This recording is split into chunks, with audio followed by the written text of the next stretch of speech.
When we turn on a light, we don't ordinarily think about the energy that makes it possible for the light to shine. Most people know that the energy that provides us light comes from electricity. And getting this electricity is usually as easy as putting a plug into an electric outlet.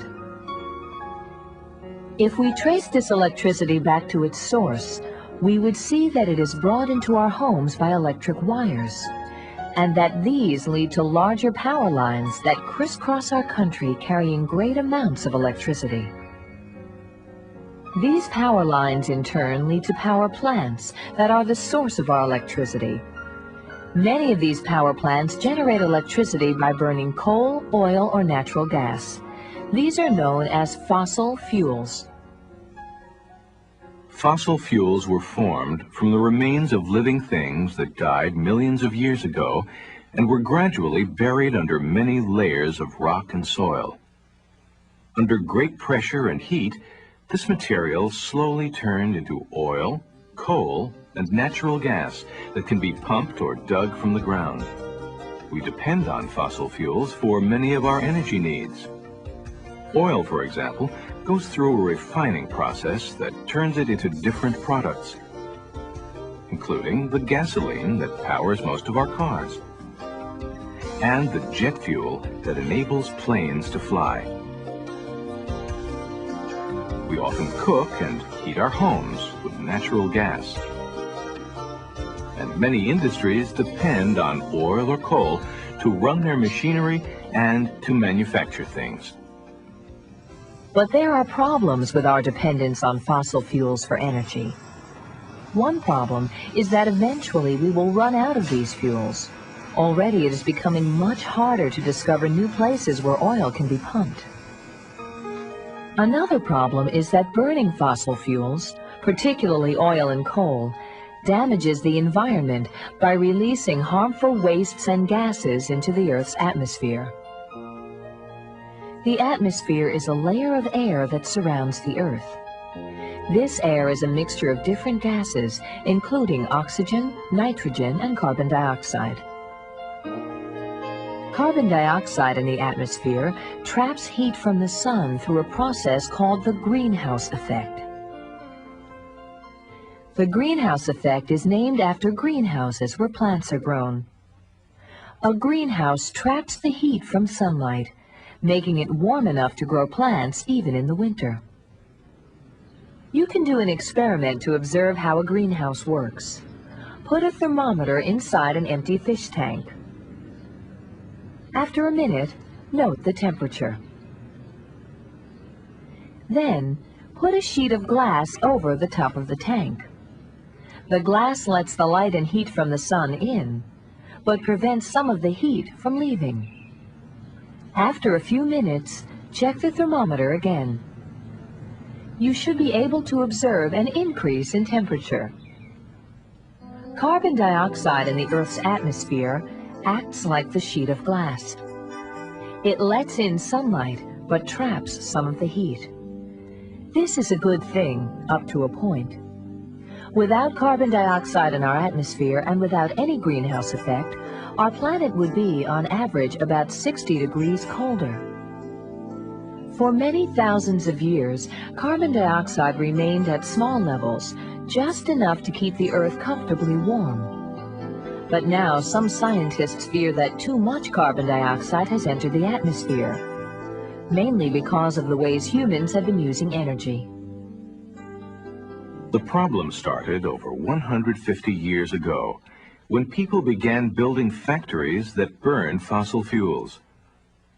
Carbon dioxide and other gases and chemicals were released into the air through smokestacks. The introduction of the automobile in the early 1900s was another important factor. As more and more people used cars, their gasoline engines spewed more carbon dioxide into the air.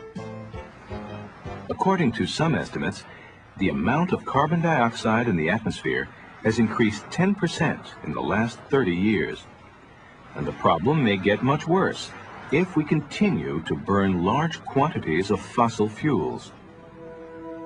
Many scientists fear that if we do nothing about this problem, it will lead to global warming, a rise in the Earth's average temperature.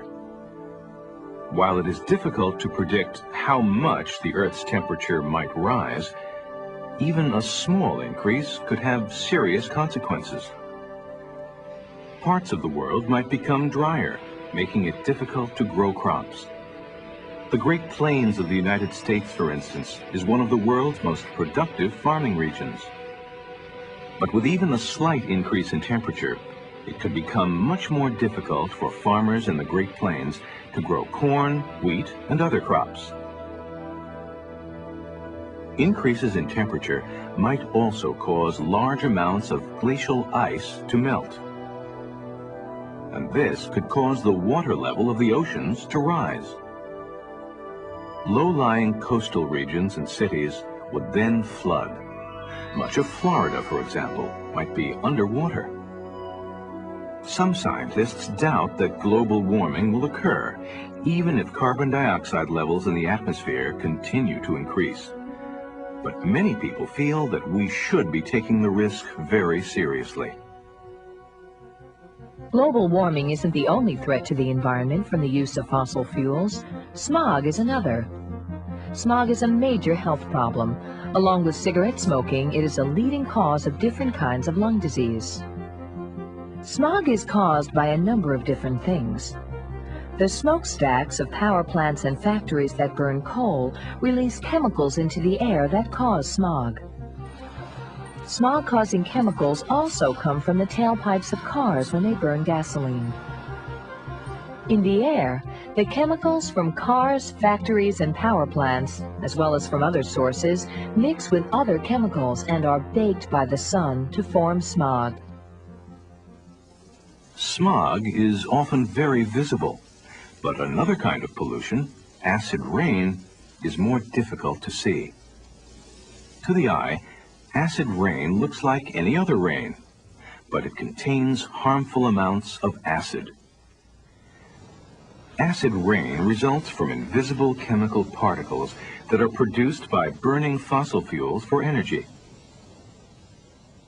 Coal-burning power plants and factories and gasoline-burning cars are major sources of these chemicals, which combine with water vapor in the air. They can then travel hundreds of miles before returning to Earth in acid rain. Acid rain can make lakes unfit for fish and other animals and kill certain kinds of plants. These trees in the Adirondack Mountains in New York died because of the effects of acid rain. Acid rain can also damage statues, monuments, and buildings that are made of limestone or marble. You can do an experiment to see the effects of acid rain. Pour some vinegar into a glass. Vinegar has a lot of acid in it. Then put a piece of chalk into the vinegar. Chalk contains calcium carbonate, one of the ingredients of limestone and marble. Observe what happens. The chalk begins to disintegrate. In the same way, acid rain can destroy marble and limestone. Acid rain, smog, the greenhouse effect. These three problems affect the well-being of our planet. And all three problems have similar sources: the burning of fossil fuels for energy. The United States bears special responsibility for these problems. While the United States has only about 5% of the world's population, U.S. citizens consume 25% of all the energy used. Americans are also the source of 17% of the carbon dioxide released into the atmosphere. There are things that our national and state governments can do to help protect the environment. Laws can be passed and enforced to make factories and power plants cut down on the pollution they release into the atmosphere. Car manufacturers can be required to make cars that burn gasoline more cleanly. Many laws have already been passed that cut down on pollution from cars and factories, but many people feel still tougher laws are needed.